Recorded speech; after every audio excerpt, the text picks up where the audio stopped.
Hi, Dr. Kevin Windisch from Sparks Pediatric and Adolescent Medicine. Welcome to our video series for parents.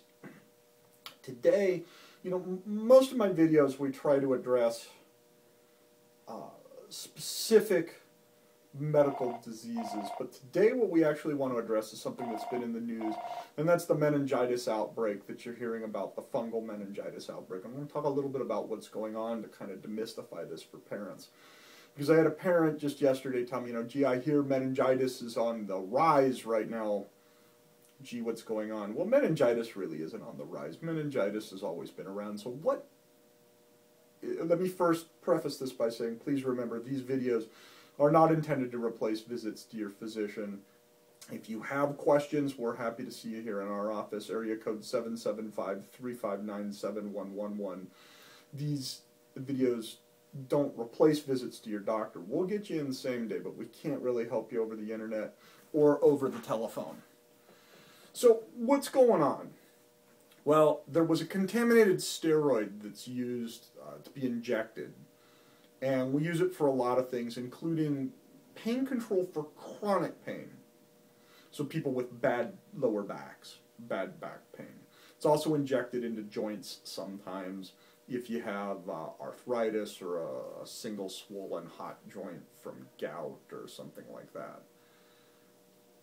This is not the same epidural medication that's given when a woman goes into delivery. That's anesthetic medicine, morphine and stuff like that. That is completely different medicine, and so everything we're talking about has nothing to do with epidurals delivered in the delivery room in the hospital prior to delivery, or prior to any other surgery for that matter.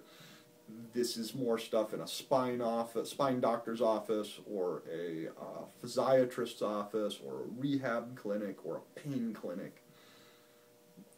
The medication was contaminated with something called Aspergillus, and it's a fungus that's around, generally doesn't cause a whole lot of problems. Once in a rare while we actually see it rear its ugly head.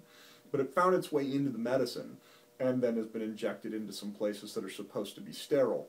When injected into those spaces, it can then replicate, spread, and cause disease, and that is the problem.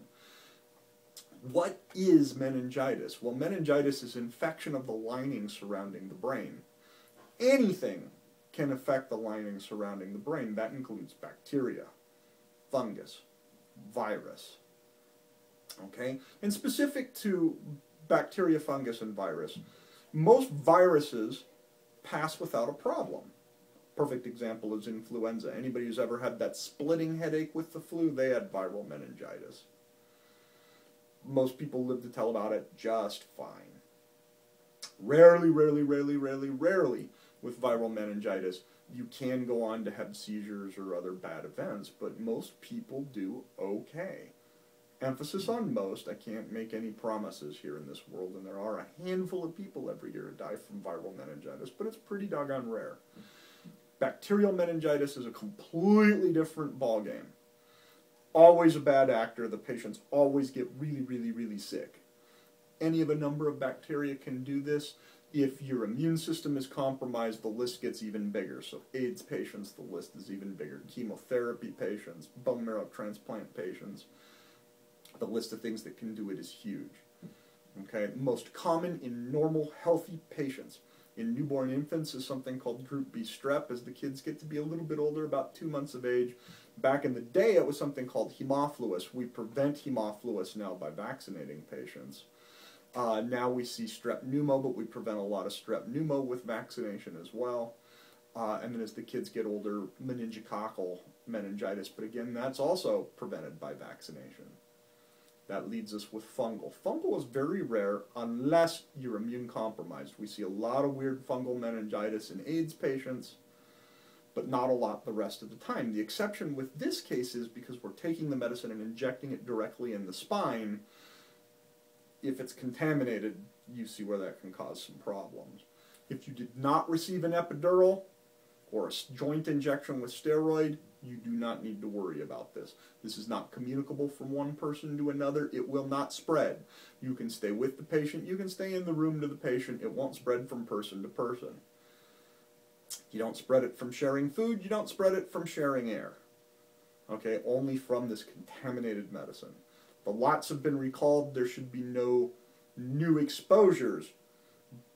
But for the next couple months, and right now we're at October, 9th, 2012, we probably got another month or two to wait and see how many other cases are going to be because of past exposure before we knew there was a problem. I hope this helps to demystify this for you. If we can be of any help, give us a call here in our office, area code 775-359-7111. Please remember we can't help you over the phone or the internet. We'll see you next time.